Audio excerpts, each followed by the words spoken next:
Gail's cousin Bobby asked me to do a wedding for him up in the mountains of the Sierras Nevadas.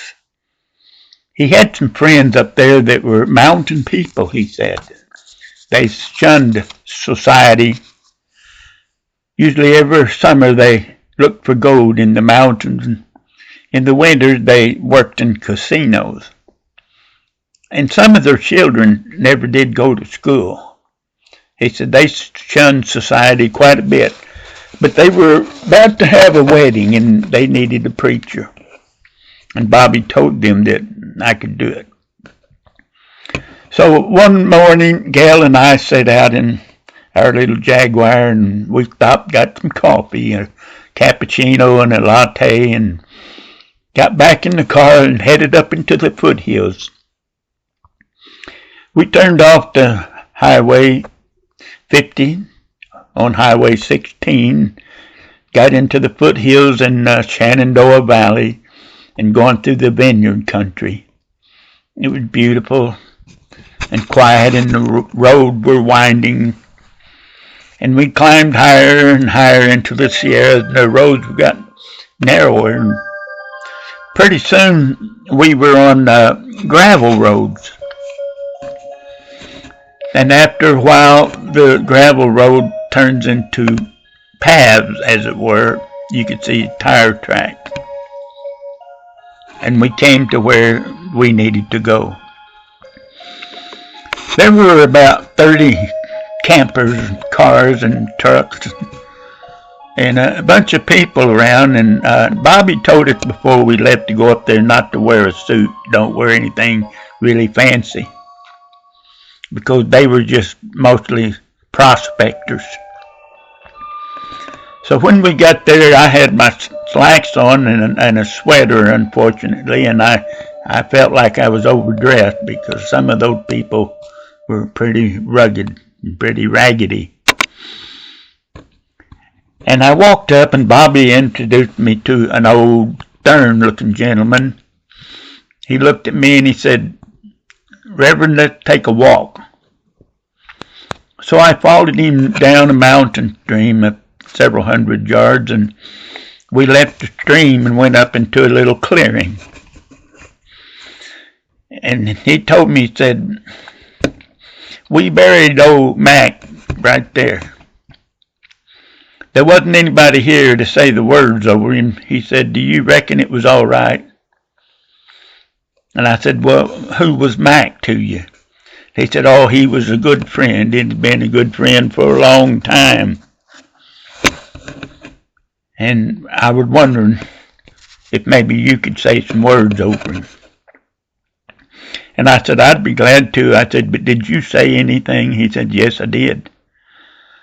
And I said, "Well, I tell you what, there's nobody in the world could do any better than you did if you was his friend. I wouldn't do any better. If you want me to, I will. But I think the Lord is pleased with what you said if you were his friend." So he looked at me and shook my hand. He said, "Reverend, we got a wedding to do." And we went back. So I was standing in a little place where flowers blossomed. Sunshine could filter down through the trees, and it wasn't very big, about 10 foot in diameter, just full of little flowers. And here comes walking toward me a little girl with a paper sack. And she had a bunch of those flowers in the sack, and she was spreading them around as she walked. She got up next to me and she said, "Reverend, where do I stand?"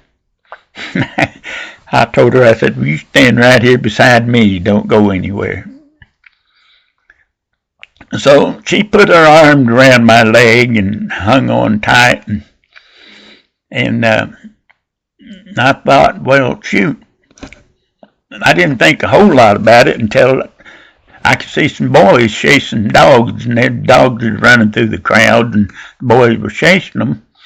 And the little girl, she's watching them. Well, she got to twist this way and twist that way in order to watch them, see what they're doing. And I reached down and gently nudged her arm down just a little bit lower to keep her away from the family jewels. But it was kind of interesting. In the background, there was people sipping. I saw a lady smoking a pipe. So I started that wedding, and I felt so good about it, and I rejoiced in it. And afterward, they fed Gail and I and gave us some invitations to come back up there and look for gold with them. By the time Gail and I got home that afternoon, it was about 4 or 5 o'clock. We had just enough time to get our suitcases back in the car, and we headed down to Monterey on the coast. There at Monterey, we had a room at the Spindrift Inn. In the back of the hotel, the water beat up against the walls. And in the front, we had a balcony that overlooked Cannery Row. And I sat there and I looked down Cannery Row and I saw the Chinese place that John Steinbeck had mentioned in his book, Cannery Row. And I remembered the people, the type of people that he wrote about. And I was looking down that street, thinking about John Steinbeck's time and this morning.